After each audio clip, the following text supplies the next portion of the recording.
Bonjour à tous et bienvenue sur Forex Full Time pour notre analyse quotidienne de la paire euro-dollar pour le mercredi 29 juin 2011. Donc hier on se rappelle qu'on était plutôt acheteur sur repli dans la zone des 42,30, 42,50. Concrètement au niveau des prises de position, comment ça s'est passé? On a attendu le petit retracement ici. En début de matinée on a pu donc rentrer acheteur sur le support à 42,50. Euh, donc une entrée à 42,70. On a clôturé 80% de notre position à 43,15 sur la résistance. Donc, en vue d'une poursuite du mouvement haussier, ça n'a pas été le cas. Donc, on a dû clôturer les 20% restants au break-even. On a tenté une position short à 43,60 en vue de la cassure du range à la baisse, euh, comme on l'avait dit hier. Donc, le scénario baissier alternatif. Donc, position qui a échoué. J'ai donc dû me racheter très vite. J'étais rentré à short à 42,60. Je me suis racheté à 42,70. Donc, euh, avec une position longue. Donc j'ai clôturé cette fois-ci, étant donné qu'on avait déjà pris un profit sur la première position longue du matin. J'ai clôturé non pas 80% mais 70% sur la résistance à 43,15. J'ai clôturé également 10% à 43,40 et donc 10% à 43,90. Donc aujourd'hui, on a vraiment atteint toutes nos cibles et le plus beau, c'est qu'on les a atteints deux fois pratiquement, puisqu'on a eu deux fois l'occasion de rentrer sur le même prix aujourd'hui à l'achat. C'était vraiment une bonne journée.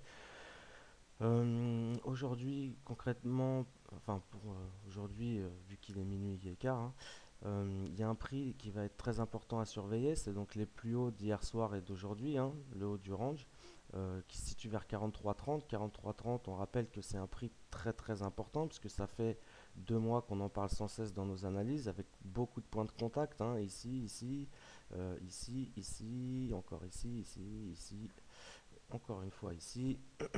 Vendredi, on a eu un dernier point de contact des 43,30 euh, inscrit dans une dynamique baissière qui nous a amené une belle résistance ici pour continuer le mouvement baissier. Ça a échoué et là actuellement, on va tester les 43,30 au sein d'une dynamique haussière. Donc très intéressant. Si ces 43,30 tiennent, il y a de fortes chances qu'on poursuive un mouvement haussier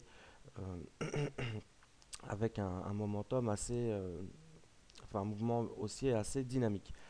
Donc pour demain, je pense pas rentrer short tant qu'on n'est pas sous les 43. Personnellement, je privilégie vraiment les positions longues pour le moment, tant que, comme je vous le disais hier, on n'a pas d'invalidation de support, de dynamique. Donc pour le moment, je reste vraiment dans un biais haussier sur l'euro dollar, d'autant plus que comme on a vu hier, on a vraiment des supports construits, suivis de forts momentum à la hausse. Donc pour le moment, je ne vois pas de raison de rentrer short sur le marché, techniquement aucune raison. Donc demain, on surveillera les 43,30 pour rentrer à l'achat sur l'euro dollar, qui serait un très très bon prix d'achat, je pense. D'ailleurs, 43,34 le point pivot. Donc là, on a formé un petit test vers 43,40. C'est possible qu'on n'aille pas chercher beaucoup plus bas, euh, puisqu'on est quand même dans une dynamique assez forte. Mais pour demain, donc toujours acheteur sur repli sur la zone des 43,30, une zone très très importante sur l'euro dollar, puisque ça fait 2 mois qu'on la teste, que ce soit à la hausse et à la baisse. On est un peu sur une zone pivot ici à 43,30, donc une zone très intéressante, très importante. Donc concrètement, demain, euh, plutôt haussier pour ma part, et donc sur des replis dans la zone des 43,30.